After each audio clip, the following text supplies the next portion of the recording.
I wake up at 4:30 a.m.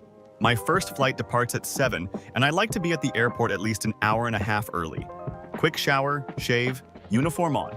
By 5:15, I'm out the door with my flight bag and iPad. That's where I keep my digital charts and flight plans. I drive to the airport while checking weather updates on my phone. I already reviewed the route last night, but conditions change quickly.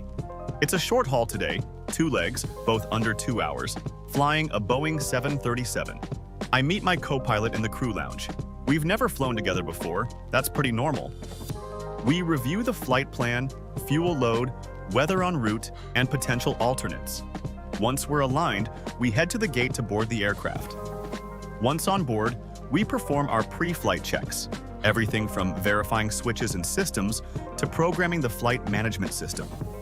The cabin crew is also busy doing their safety checks and setting up the galley. It's a coordinated routine that looks calm from the outside but is full of detail behind the scenes. Passengers start boarding. We greet them over the PA and continue briefing with the crew. Final checks are made. Fuel is loaded, cargo is secure, and the dispatcher gives us final clearance.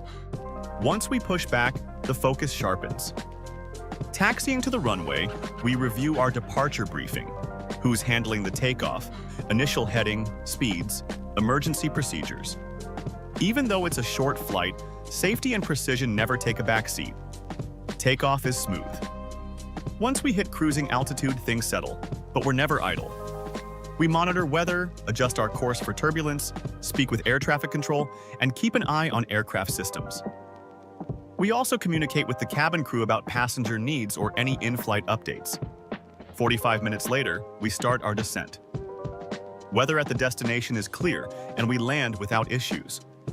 After parking at the gate, the ground crew connects power, and we prepare for the next leg. We have a short layover, just enough time for a quick coffee and bathroom break. Then it's time to prep the aircraft for the return flight. Same checks, new flight plan. We brief again, focusing on changes, different weather, a slightly modified routing, updated NOTAMs. The second flight is a bit bumpier. We hit some mid-level turbulence, but we manage it safely and keep passengers informed. Communication is key. We land back at our home base. It's now early afternoon. For us, the day is done. We shut down the aircraft, debrief with the crew, and file our post-flight reports. I finally head home around 2 p.m. It's not a 9-to-5 job. Sometimes it's early starts like today, other times it's late overnights. My schedule changes weekly. People think being a pilot is just about flying planes, but really, it's about decision-making, coordination, and communication. Flying is only part of the job. The real work happens before and after each flight, and with the people around you. Once home, I rest, hydrate, and maybe prep for tomorrow. Because tomorrow, it could be a whole different route, a new crew, new weather. That's what I love about it. Every day is different.